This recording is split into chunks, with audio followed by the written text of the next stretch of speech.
Hola, ¿qué tal chicos? Bienvenidos de nuevo al canal. Soy Ricardo, profesor de Física y Química, y en la clase de hoy vamos a estudiar un nuevo tipo de tiro llamado tiro parabólico o tiro oblicuo.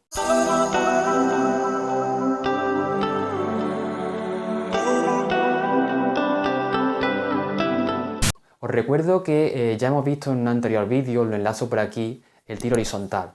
Es muy importante que antes de ver este vídeo veáis el de tiro horizontal, puesto que si sabéis resolver el de tiro horizontal va a ser mucho más fácil llegar a un resultado correcto en este tipo de problemas.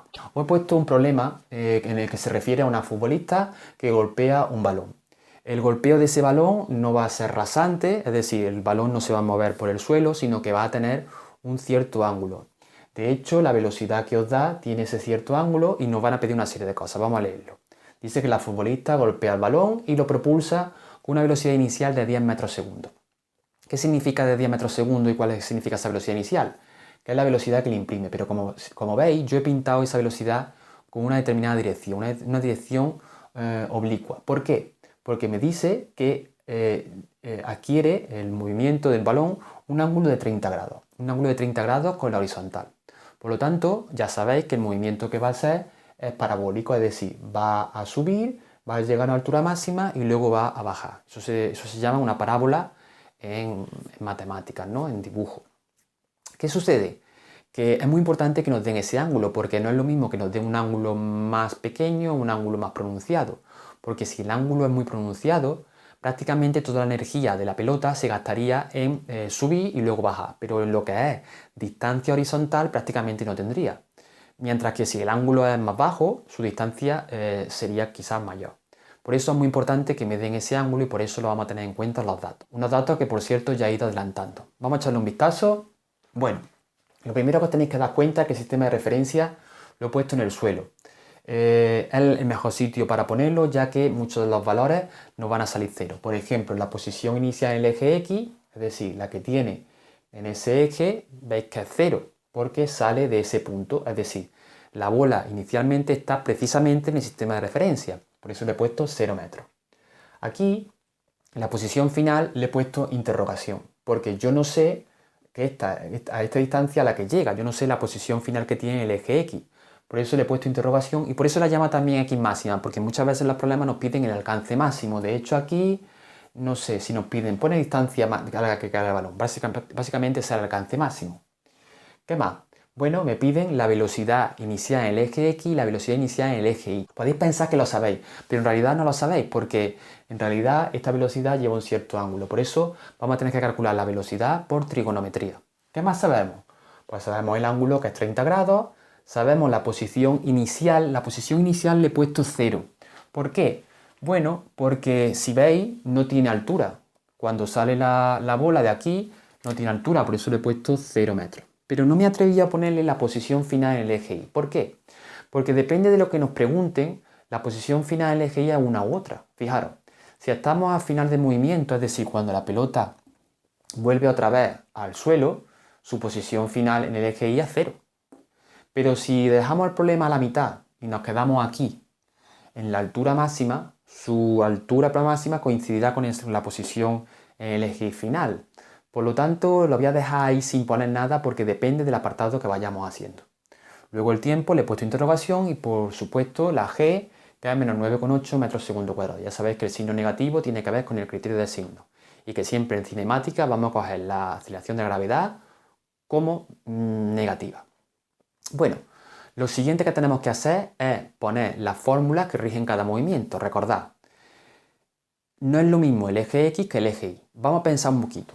En el eje X, ¿qué tipo de movimiento habrá? Bueno, en el eje X, como esa velocidad no va a variar a lo largo de todo el eje, es decir, cuando nosotros calculemos la componente X de la velocidad va a ser siempre la misma, al igual que en el tiro horizontal va a ser un movimiento rectilíneo uniforme. Mientras que en el eje Y, como veis, el eje Y soporta o está bajo la influencia de la gravedad. Esa gravedad, como sabéis, es una aceleración y va a provocar que la pelota, desde que sale hasta que llega al punto máximo, su velocidad disminuya. Es decir, que la aceleración va a contribuir a que la velocidad disminuya, pero una vez que llega al punto máximo, esa aceleración va a contribuir a que la velocidad aumente. De manera que como va a acelerar o va a frenar, Estamos ante un MRV. Bueno, dejamos un momentillo que voy a ir adelantando un poco esas ecuaciones. Por aquí tenéis las ecuaciones que rigen cada uno de los movimientos. MRU hemos dicho y MRUV. Pero claro, como veis, en algunas de ellas necesitamos algunas variables. Quiero decir, no conocemos la velocidad inicial en el eje Y ni conocemos la velocidad inicial en el eje X. Y eso he dicho que se obtiene por trigonometría. Entonces, vamos a establecer esa trigonometría en el siguiente triángulo. Fijaros aquí en el problemita. ¿Veis que este triangulito chiquitito de aquí es un triángulo rectángulo? Es triángulo rectángulo porque si lo cierro por aquí, veis que aquí se forma un ángulo de 90 grados, aquí, este de aquí.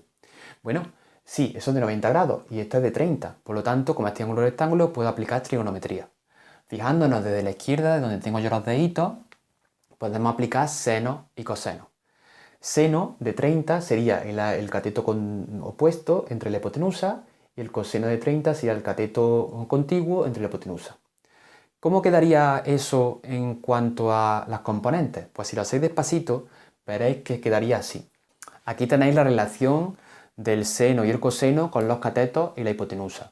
Pero yo no quiero el seno y el coseno, yo lo que quiero es la componente y la componente x. Entonces lo único que tengo que hacer es despejar la componente y de la velocidad inicial, que sería pasando esta aquí multiplicando la velocidad inicial por el seno, y la componente x de la velocidad inicial, que pasando esta aquí multiplicando quedaría velocidad inicial por el coseno.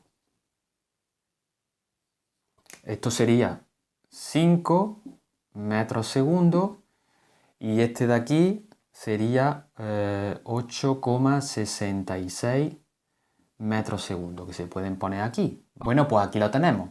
Lo he puesto los datos para que luego nos resulte más sencillo sustituir y despejar. Si nos pidieran que expresáramos esa velocidad inicial en función de su unitario, es decir, de manera vectorial, ya sabéis que se pondría de la siguiente manera: velocidad inicial, por ejemplo, voy a poner aquí, sería la componente x primero, que sería 8,66, como va hacia la derecha sería positiva, 8,66 y la componente j. La componente j va hacia arriba, también sería positiva, pues podemos ponerla como 5j. Eso sería metros segundo. Esto no nos lo pide el problema, pero para que sepáis que lo que en realidad hemos calculado son unas componentes y expresando esas componentes en función de su unitario podemos calcular el vector de velocidad inicial total. Bueno, pues ya que tenemos estos datos, vamos a proceder a resolver realmente ahora el problema. Lo que yo quiero es saber cómo quedan estas expresiones para resolver el apartado A. El apartado A es cuando llega otra vez al suelo, es decir, cuando la bola o pelota sale de aquí y llega otra vez al suelo. En ese caso, os he dicho que había un dato que me lo he reservado para poder cambiarlo según lo que me pida. Y si a mí me piden otra vez que llegue al suelo, su posición final, el eje Y, tenéis que entender que es 0. 0 ahora, para resolver el apartado A. Entonces, igual que antes, en el ejercicio de tiro horizontal, lo que voy a hacer es transformar esas ecuaciones que están puestas de manera general, las voy a concretar para mi problema. Por ejemplo, sé la posición final, no, esa es la que me piden. Sé la posición inicial, sí la sé. La posición inicial me dice que es 0 porque he puesto el sistema de referencia aquí. Vale, la velocidad inicial en el eje X la tengo, la acabo de calcular, es 8,66. Luego esta expresión se queda, al igual que antes, en función de t. No puedo hacer nada más. Vamos a proceder con las dos ecuaciones del MRV, porque esto es MRU, os recuerdo, y esto es MRUV. Bueno, ¿conozco la velocidad final del eje Y? No, no la conozco. No la puedo sustituir. ¿Conozco la velocidad inicial en el eje Y? Sí, es 5 y lo he calculado antes, 5 positivo. ¿Y conozco la gravedad? Sí, la gravedad sí la sé, es 9,8 negativo, menos 9,8. ¿Vale? Si se le pone paréntesis, está mejor. ¿Y aquí, esta en qué se queda? ¿Cómo se transforma? Bueno, la posición final hemos dicho que va a ser 0. Y la posición inicial, 0. Es decir, sale del 0 y vuelve otra vez al 0. Pues 0, 0. ¿La velocidad inicial en el eje Y la sé? Sí, 5 de nuevo. ¿El tiempo lo sabes? No, lo tienes que poner en función de t. Un medio, el tiempo de nuevo no lo sabes, pero la gravedad sí, es menos 9,8. Entonces pasa aquí como con el tiro horizontal.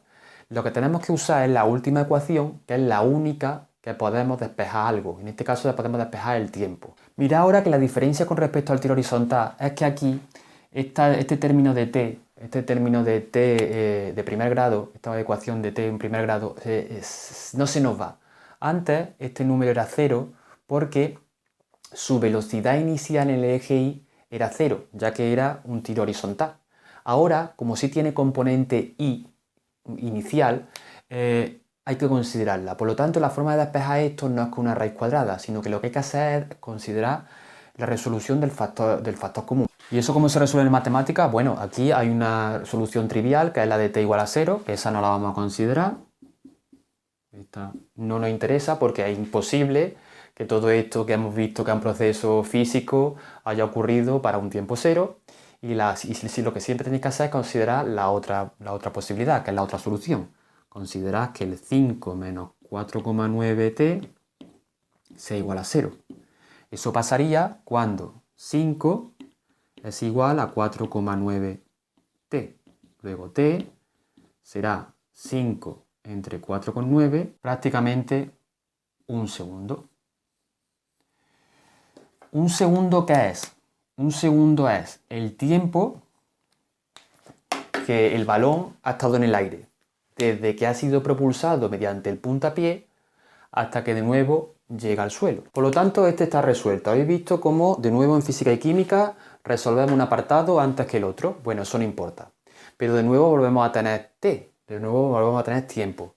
¿Cómo se procede ahora? Pues sustituyendo en otra ecuación que esté en función del tiempo. ¿Y esa cuál es? Pues la posición final, el alcance máximo del eje X. Es decir, que lo único que tenemos que hacer es poner la posición final o alcance máximo es igual a 0 más 8,66 por el tiempo de vuelo que ha estado el balón en el aire, en este caso un segundo. Por lo tanto, el resultado es muy fácil, sale 8,66 metros. Es decir, que con ese puntapié logramos propulsar el balón en una distancia horizontal de entre 8 y 9 metros. ¿Ahora qué nos quedaría? Pues nos quedaría calcular la altura máxima. Pero he dicho que esa altura máxima ya le he puesto un valor, le he puesto 0. ¿Pero por qué le he puesto un valor de 0? Porque he considerado que la pelota va de aquí hasta el final. Ahora no llega hasta el final, ahora se queda a mitad de camino y por lo tanto me vaya a permitir que este dato lo borre, ¿vale? Estoy aquí poniendo la fórmula que ya conocéis del espacio en el eje Y, que es Y final, Y inicial, esta la he puesto antes, ¿no? Más velocidad inicial en el eje Y por el tiempo, más un medio de la aceleración de la gravedad, t al cuadrado. En el ejercicio anterior hemos visto que este es 0 y que este es 0. Pero ahora este valor no es 0, ahora este valor que queremos calcular. Por lo tanto, este lo tengo que dejar indicado. La posición inicial en el eje Y es 0, si esa sigue siendo 0, porque sale de altura 0. La velocidad inicial en el eje Y la sé, sí, 5. ¿Qué más sé? ¿Sé el tiempo? No lo sé. Medio sí lo sé. G, que es menos 9,8. Y el tiempo al cuadrado lo sé. ¿En realidad hemos llegado a un callejón sin salida? Bueno, parece que sí, porque hemos llegado a una ecuación en la que estamos de nuevo en función de t. Lo que pasa es que ese t, ese tiempo, ahora no es un segundo, porque un segundo era el tiempo que tardaba en salir de aquí y volver otra vez al suelo, pero ahora se queda a mitad de camino. Acertadamente, muchos alumnos de mis clases consideran que ese tiempo sí lo sabe en realidad, puesto que si el tiempo total que tarda en realizar todo el movimiento es un segundo, el tiempo que tarda en llegar a la altura máxima será a mitad de camino, es decir, a mitad de tiempo 0,5 segundos. Habría que considerar que el tiempo es medio segundo y sustituyendo aquí en medio segundo nos sale esa altura máxima. Pero hay otra forma de hacerlo más formal. Yo recomiendo que hagáis lo siguiente. Ese tiempo se puede calcular y vamos a ver cómo se hace. Como ya sabéis, existe una expresión que nos relaciona las velocidades iniciales y finales, la gravedad y el tiempo. Vamos a considerar esta expresión en el punto más alto. Bueno, en el punto más alto, ¿cuál será la velocidad final que lleva? En el eje Y, es decir, en este punto donde la pelota está a la máxima altura, ¿hay alguna velocidad que vaya o que le haga que vaya hacia arriba o hacia abajo, no.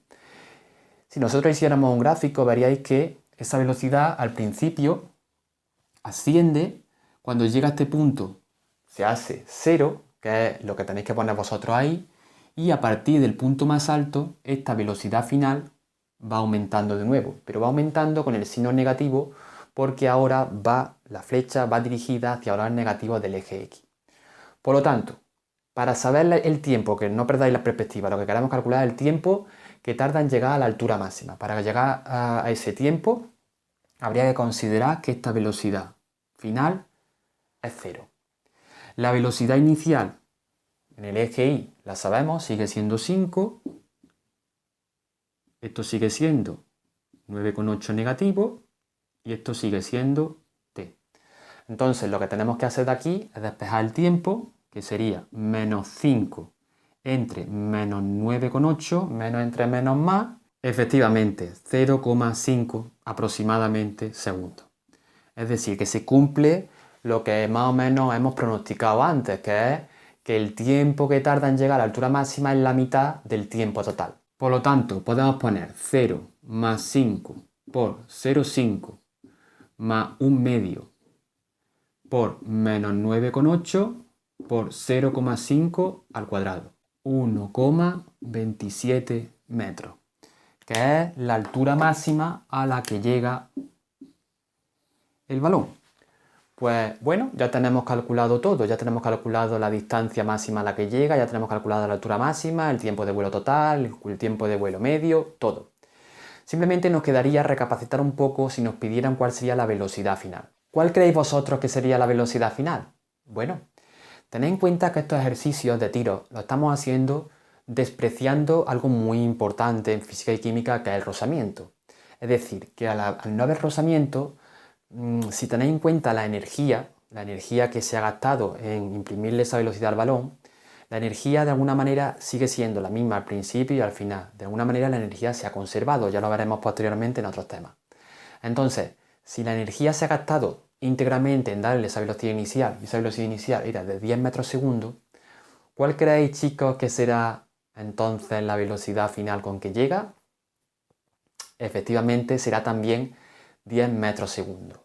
En tiros parabólicos, en tiros oblicuos, con un cierto ángulo, siempre, como no hay rozamiento, vaya a considerar que la velocidad inicial con que se propulsa, en este caso 10 metros segundo, será igual a la velocidad final. Si no estáis de acuerdo en esto, podéis hacer perfectamente los cálculos, teniendo en cuenta lo siguiente.